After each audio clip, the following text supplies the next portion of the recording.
Belakangan pekan terakhir ini, Hamidah, warga Kecamatan Sepaku, Penajam Pasir Utara tidak bisa tenang, bahkan tidur pun susah. Bukan karena dia mengidap penyakit insomnia, melainkan karena terus kepikiran lahan yang dia punya, seluas 155 meter persegi di RT 4 Kelurahan Pemaluan, PPU. Lahan tersebut masuk dalam kawasan inti Pusat Pemerintahan atau KIPP, Ibu Kota Negara Nusantara. Meski luasnya hanya 155 persegi, Hamidah justru sangat kecewa dengan nilai ganti rugi yang disodorkan pemerintah. Saya bertanya kenapa kok sertifikat diambil? Saya mau tahu harga rumah itu berapa per meter. Saya keberatan kalau memang masuk IPAL, begitu kata warga. Luasan lahan 155 meter persegi itu terdapat rumah yang ditempatinya, dihargai sangat murah, jauh dari harapan yang diinginkan Hamidah, yakni senilai 56.003.808 dengan alasan tidak ada sertifikat.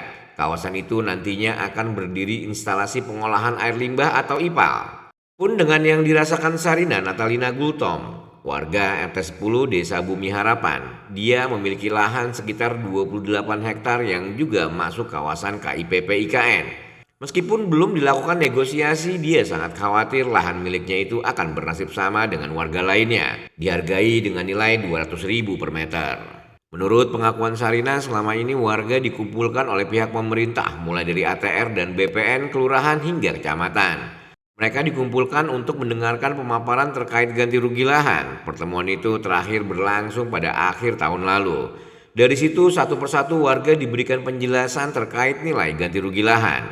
Berkas itu juga berisi surat yang menyatakan kesepakatan warga. Setiap warga berbeda-beda, tapi dikatakan Sarina hampir bisa dipastikan nilainya sekitar Rp200.000. Lahan milik Sarina berada di KIPP IKN Nusantara seluas 28 hektar dan ditumbuhi tanaman produktif. Lahan miliknya itu rencana jadi jalan menuju Istana Presiden. Ganti rugi lahan dengan nilai uang yang rendah tentu sangat berdampak bagi warga, mengingat di lahan tersebut mereka menggantungkan hidupnya. Sebagian besar punya lahan kelapa sawit meskipun tidak begitu luas, setidaknya bisa menjadi sumber pendapatan setiap bulannya. Mereka bukan tidak mendukung pembangunan IKN Nusantara, melainkan hanya ingin kejelasan ganti rugi lahan yang sudah mereka huni bertahun-tahun.